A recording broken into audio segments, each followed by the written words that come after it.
I'm finding all the stuff coming out now about AI to be fascinating. I'm really enjoying learning about it. I'm finding that I have a large learning curve. Being Gen X, it wasn't a natural language to me. A lot of folks think that I'm a computer hacker or have some sort of um, computer abilities that are, well, that I don't have. It's interesting over the last 20 years, the surprise that people have had that I'm, I've never been trained in anything to do with computers. What I know, I've self trained. And I'm doing that with the AI stuff. It's moving so fast, and, code, there's so much to it. The open AI that they have where they're sharing, like, I'm not going to say everything, but it's getting to be that. So, kind of like the Akashic Records, but you can go into any image, any art piece, any photograph, and alter it with your own creative abilities. And we're going to be working towards, well, how does that look in the financial system the way it is? First of all, it's not going to be the financial system the way it is. Secondly, let's say you have a painting and someone else has a song, and someone like me comes along and puts that song to that painting of those two different artists, and I add my writing abilities, my creativity, I add my photographs, and I make this video or this product from all these parts and pieces. And say some of it's, from AI. Well, AI learned it from somewhere. So who monetizes this, right? Who gets to, in the current financial system, like I said, when the financial system really shifts, you're not really going to need money because it's logical that money is made up, right, as a system. It's paper, it's digital currency. What something's worth, I mean, it's not universally sensical. But in the current financial system, what it looks like is whoever made the art, whoever made the music, and then the people that add the photographs, that all the different layers can be monetized to the source of who created them through blockchain. Everything will be blockchain. In other words, no one can steal anything from anybody, but everybody can use everything from everybody. And that's how it works. I'm very excited about my stories, poetry, supernatural novels that I've written over decades. And I've never really been someone who had the ability to draw something. I have it in my mind. I can describe it, which I'm learning through AI that, you really have to really describe it, which we learned in writing, don't tell it, show it. So what you do is you show it. And so in describing an image through words, layer after layer after layer, that's what I'm excited about. And I've had to learn kind of a new way to describe things. I'm not really super into it right now because I've been studying and working on other things, but I'm excited about it. I've been noticing the new colors, for example. Now, as many of you know, I lived in a car for many years, and I when I would meditate, sometimes I had a candle, and I would stare at the candle, and then I would um, either blow the candle out and just close my eyes, or just close my eyes, and I would see images. And it wasn't so much the shapes, but the colors, the new colors, incredible saturations of turquoise blues outlined with fluorescent pink, or vice versa. Some years I would see greens. I would just see these premonitions, these visions of these new light codes, colors I never saw in this reality. And this saturation level was what was so profound. And I didn't even really know that that was a thing. But I'm like, these colors are so incredible. And they don't exist in this reality. Ah, my magic cup. And I'm noticing now with the new AI images that are coming out that these colors that I've envisioned for years are coming to this reality.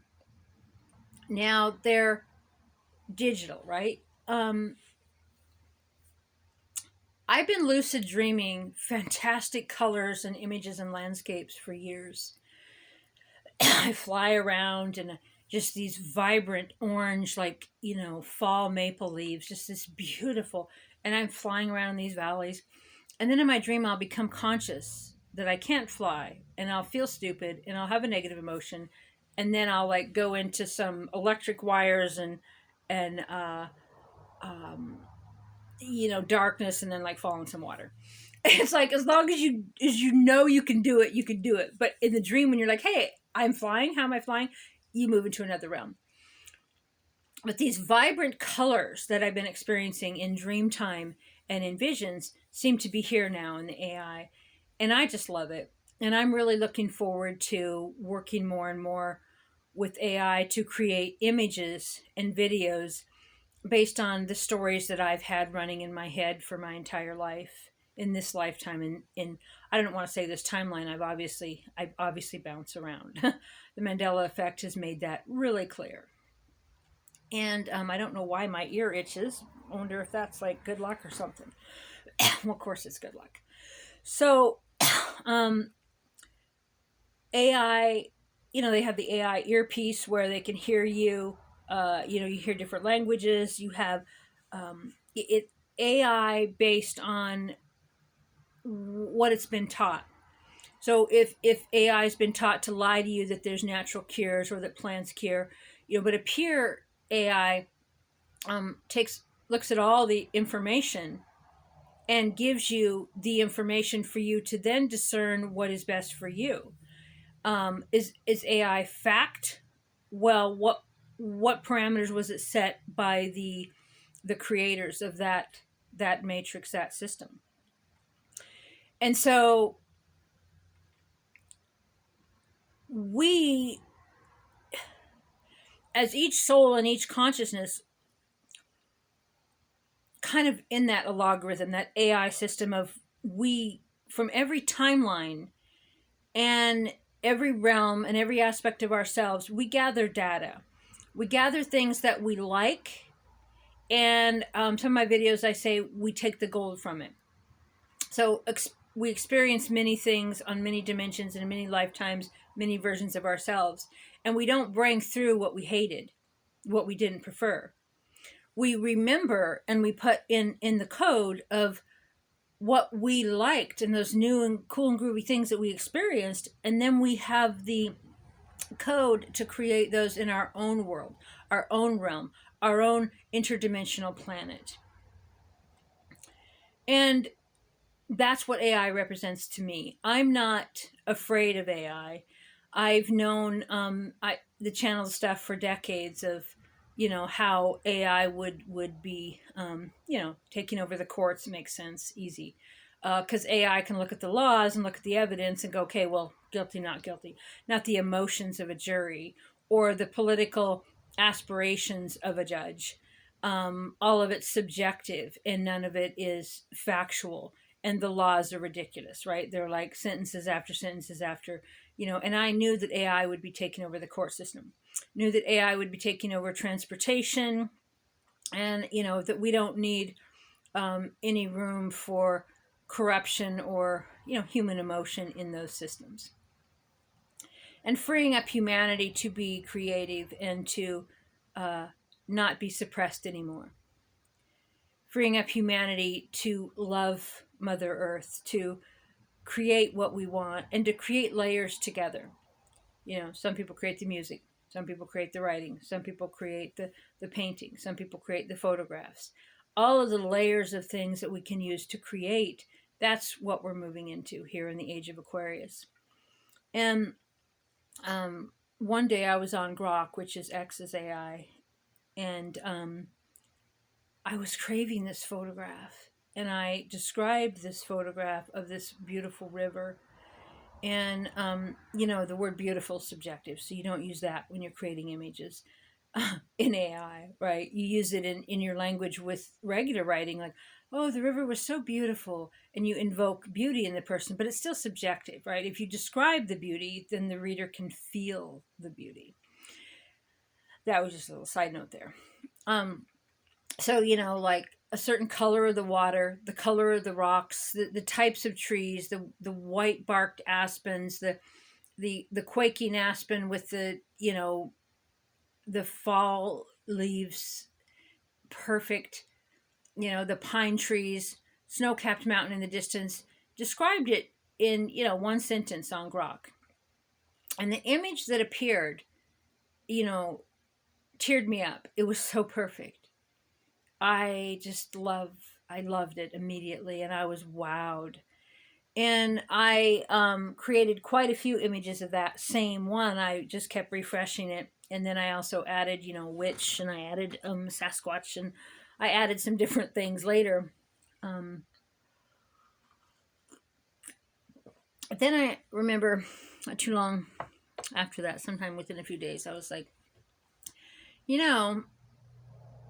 my dreams, so our dreams, we process things from the day. We're processing movies, we're processing our thoughts, we're dreaming of people. Sometimes we're lucid dreaming, and we know we're dreaming. Sometimes we're astral traveling to other people and events, or classrooms. There's a lot of things that go on in layers and layers of dream time. But I was like, I want to control where I go. Like, I want to go somewhere really awesome in my dream. So I was working with describing where I wanted to go. And they say when you're astral traveling, or some people bilocate or whatever, that if you want to, or you want to dream of a certain thing, to hold an image of that person, place, situation in your mind as you go to sleep. And then you kind of maybe travel there or whatever. And so there is that. But it was something to do with connecting with creating these pictures in AI that I really wanted to really state clearly, as if I was talking to the AI, but setting up a place to go in my dream time. So I set up this river and this mountain and this whole scene to go to in my dream time. Not somewhere that I'd ever been that I know of, but somewhere that I imagined in detail with words. So instead of conjuring up the image, use the words like I would in an AI. And that night I went there, and I was pretty excited when I woke up, because I was like, well, that's kind of the training, right? We're creating these images in AI of what we like and we want to see, and then we can use that in our dream time. We can use that in our creating the realities and timelines that we want to live in. And it just came to me that was a real key in our training, because as we move into 5D, 5D, we're not physical. People keep talking about as we're moving into 5D, but 4D is physical. So in 5D, we don't have the clunkiness of physical reality. What does it look like? Because sometimes when I wake up from my dreams, and I look around in my visions, I have beauty all around me. But at the same time, this physical world I have been frustrated with on and off because of lacking the colors that I crave, lacking the buildings that I crave to look at. I'm not too fond of cars. Just the car noise. I like the freedom of having a vehicle. I like the idea of it all, but there's things about it that are kind of clunky. This reality, a little bit like dense, and I'm so free in my dreams and in my visions that I oftentimes crave to just stay in them. And so as we're finding the things that we like, I've said before of like, if we only knew broccoli existed, that's all we would eat, right? We get more things on the menu than we know what we like. And through that, we end up eating a lot of things we don't like. So, in experiencing different realities, we get to know what we like and we get to know what we don't like. You can't really learn. Something a little weird about that. You can't really find what you like without finding what you don't like and what you prefer. My ear things move to my nose now. So you have to be willing to try things, get things on the menu. So we spend thousands of years, hundreds of millions maybe, doing this as humans, different layers, different densities, different dimensions. And we find the things that we like. And we put all those in our Akashic records, and everything's in there that we experienced that we didn't necessarily prefer too. But we're not going to create a new world based on everything we didn't prefer. I'm not. I mean, you might. I don't know. I don't want that. You use the somatic rattle to remove the negativity, remove the density. So, I'm excited about AI. I got a lot of learning to do, but I feel like it's training, and things that I've experimented with, my entire life. I had visions as a kid. I talked to spirit as a kid. I'd see things and know things, and there's a manifestation level now that is bigger than ever of things I visualize or how I deal with things in the dreamscape or in visions that are happening in my physical reality. And yes, as I always say, we project our physical reality. Our frequency determines what comes into our life and what's repelled from our life. But in actually creating the template that I want to live in is what I've been practicing. It's, new colors, new buildings, new feelings in my body, new ways that we, regrow teeth and muscle and heal our eyes, and, removing all the layers of trauma and density that cause any sort of disease or any sort of emotional upset, and thinking outside of, any language I might have known here on earth, and and what I crave, and creating worlds where it's just what I enjoy. I can't know what I enjoy if I don't know what's out there. And like Source, learning about itself through each one of us. All of us becoming creator gods and creating worlds and finding out a lot of things that we don't like. And in that, we find what we do like and we carry that with us. So there's a lot of paid AI out there. I don't do those. The free ones, I'm just, uh, I'm exploring, learning. I think I'll talk about this in another video, but like your operating system leaves when you're doing a bunch of emotional work and letting go of a bunch of past traumas and stuff. You lose language. You feel so alone. You feel so lost. You feel so uncoordinated. And in that time, it's hard for me to learn things because I'm, everything's realigning in my ways of thinking. And we'll talk about that in another video in full. But there's, OpenAI, the Grok's AI, Chat GPT. They're getting more and more capable for images and reverse images. And Grok just started, you can put a photo in there and they'll tell you everything about the photo, like the place that, there's so much. And this technology, some people are really scared of it, but it's always been out there. It just hasn't been available to regular people. And human beings crave to create.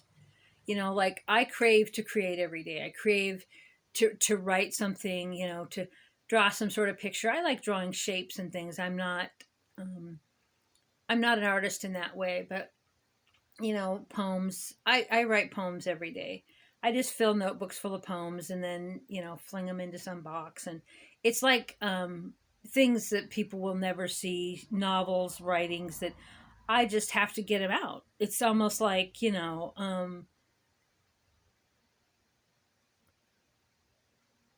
just have to get them out.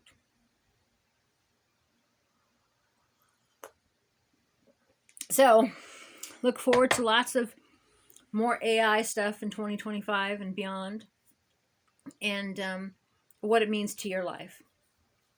I don't see how the reality can hold on like it is. I mean, right? Like, oh, write your term paper, learn this, take this, do this. AI can do everything and anything now. Humans aren't needed to do any of it. What humans have that AI doesn't have, and other beings in other realms don't have, is we have the ability to create, and we have emotion. So we create worlds. AI learns from all the humans and puts it together. So if a human's ever thought of it, then they can add it to something else another human thought, and another, because humans are special, right? And we are creators. And so opening all of the information up to us, and our full-time job to just be ourselves and create and love is what we're headed into. You're not going to need jobs. I mean, that's just ridiculous, right? AI can do everything. You don't need to go to work. You don't need to have this system of fakery and oppression and no cures. Humans will be freed. And in that, yeah, they'll choose to garden and build and create and paint and love and dance and really be who they are, and they won't be suppressed and kept in depression and darkness and having no will to live because their oppressors have just used their creativity and kept them down. And so lots more about AI in another video and another day. But check it out, see what it can do for you. Don't be afraid of it. You can't get away from it anyway. I mean, when you think about something, there it is. So use it to your advantage. I'm like, things I don't say, I don't email, I don't audio, I don't nothing. I just be thinking it. And then I get an ad for it, or I get information on it. Our reality is feeding back to us now profoundly. Use that to your advantage. Focus on what you want in your life and what you don't, and speak your truth. It might lead to a tower moment and something that feels really, sad and hard. But if it's your highest excitement and it feels like it's the right choice, you head that direction. And whatever the lesson is or whatever you're to do there, then will be revealed. Anyway, there's that. Bye for now.